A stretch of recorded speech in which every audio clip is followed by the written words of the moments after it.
अलभ्य अस्त्रों का दान। मार्ग में एक सुरम्य सरोवर दृष्टिगत हुआ।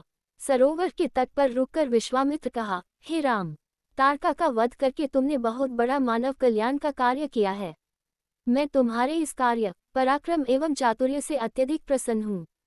मैं तुम्हें कुछ ऐसे दुर्लभ अस्त्र प्रदान करता हूँ जिनकी सहायता से तुम दुर्दमनीय देवताओं, राक्षसों, यक्षों, नागादिकों को भी परास्त कर सकोगे। ये दंडचक्र, धर्मचक्र, कालचक्र और इंद्रचक्र नामक अस्त्र हैं। इन्हें तुम धारण करो। इनके धारण करने के पश्चात तुम किसी भी शत्रु को परास्त करने का सामर्थ्य प्राप्त कर लोगे। इनके अतिरिक्त मैं तुम्हें विद्युत निर्मित वज्रास्त्र, शिवजी का शूल, ब्रह्मशिर, अशीक और समस्त अस्त्रों से अधिक शक्तिशाली ब्रह्मास्त्र देता हूँ। इन्हें पाकर तुम तीनों लोकों में सर्वाधिक शक्ति संपन्न हो जाओगे। मैं तुम्हारी वीरता से इतना अधिक प्रसन्न हूँ कि तुम्हें प्रचंड मोद की व शिखर नाम की गदाएं प्रदान करते हुए मुझे अत्यंत हर्ष हो रहा है। मैं तुम्हें सूखी और गीली दोनों ही प्रकार की अशनि व पिनाक के साथ ही साथ नारायणास्त्र, आग्नेयास्त्र, वायव्यास्त्र, हयशिरास्त्र एवं क्रौंच अस्त्र भी तुम्हें प्रदान करता हूँ। अस्त्रों के अतिरिक्त मैं तुम्हें कुछ पाश भी देता हूँ जिनमें धर्मपाश, कालपाश एवं वरुणपाश मुख्य हैं। इनके पाशों के द्वारा तुम अत्यंत फुर्तीले शत्रु को भी बांधकर निष्क्रिय बनाने में समर्थ हो जाओगे। राम, कुछ अस्त्र ऐसे हैं जिनका प्रयोग असुर लोग करते हैं। नीति कहती है कि शत्रुओं को उनके ही शस्त्रास्त्रों से मारना चाहिए। इसलिए मैं तुम्हें असुरों के द्वारा प्रयोग किए जाने वाले कंकाल, मूसल, घोर कपाल और किंकनी नामक अस्त्र भी देता हूँ। कुछ अस्त्र का प्रयोग विद्याधर करते हैं।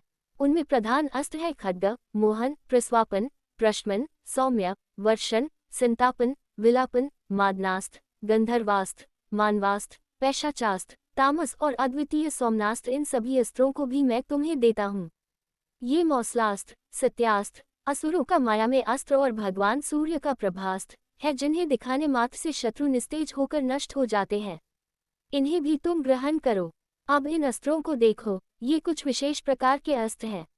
ये सोम देवता द्वारा प्रयोग किए जाने वाले शिशिर एवं दारुण नाम के अस्त्र हैं। शिशिर के प्रयोग से शत्रु शीत से अकड़कर और दारुण के प्रयोग से शत्रु गर्मी से व्याकुल होकर मूर्छित हो जाते हैं। हे वीर श्रेष्ठ, तुम इन अनुपम शक्ति वाले, शत्रुओं का मान मर्दन करने वाले और समस्त मनोकामनाओं को पूर्ण कराने वाले अस्त्रों को धारण करो। इतना कहकर महामुनि ने संपूर्ण अस्त्रों को, जो देवताओं को भी दुर्लभ है, बड़े स्नेह के साथ राम को प्रदान कर दिया। उन अस्त्रों को पाकर राम अत्यंत प्रसन्न हुए और उन्होंने श्रद्धा के साथ गुरु को चरणों में प्रणाम किया और कहा, गुरुदेव, आपकी इस कृपा से मैं कृतार्थ हो गया हूँ। अब देवता, दैत्य, राक्षस, यक्ष आदि कोई भी मुझे परास्त नहीं कर सकता। मनुष्य की तो खैर बात ही क्या है, किंतु मुनिव, इसी प्रकार के अस्त्र गंधर्वों, देवताओं, राक्षसों आदि के पास भी होंगे और उनका प्रयोग वे मुझ पर भी कर सकते हैं। कृपा करके उनसे बचने के उपाय भी मुझे बताइए। इसके अतिरिक्त ऐसा भी उपाय बताइए जिससे इन अस्त्रों को छोड़ने के पश्चात अपना कार्य करके ये अस्त्र पुनः मेरे पास वापस आ जावें। राम के इस प्रकार कहने पर विश्वामित्र बोले, राघव, शत्रुओं के अस्त्रों को मार्ग में ही काट कर नष्ट करने वाले इन सत्यवान, सत्यकीर्ति, प्रतिहार, पराणमुख, अवान्मुख, लक्ष्य, उपलक्ष्य आदि इन अस्त्रों को भी तू ग्रहण करो। इन अस्त्रों को देने के बाद गुरु विश्वामित्र ने राम को वे विधियां भी बताईं जिनके द्वारा प्रयोग किए हुए अस्त्र वापस आ जाते हैं। चलते चलते वे वन के अंधकार से निकलकर ऐसे स्थान पर पहुंचे जो भगवान भास्कर के दिव्य प्रकाश से आलोकित हो रहा था और सामने नाना प्रकार के सुंदर वृक्ष, मनोरम उपत्यका एवं मनोमुग्धकारी दृश्य दिखाई दे रहे थे। रामचंद्र ने विश्वामित्र से पूछा, हे मुनिराज, सामने पर्वत की सुंदर उपत्यकाओं में हरे हरे वृक्षों की जो लुभावनी पंक्तियां दृष्टिगत हो रही है, उनके पीछे ऐसा प्रतीत होता है कि जैसे कोई आश्रम है।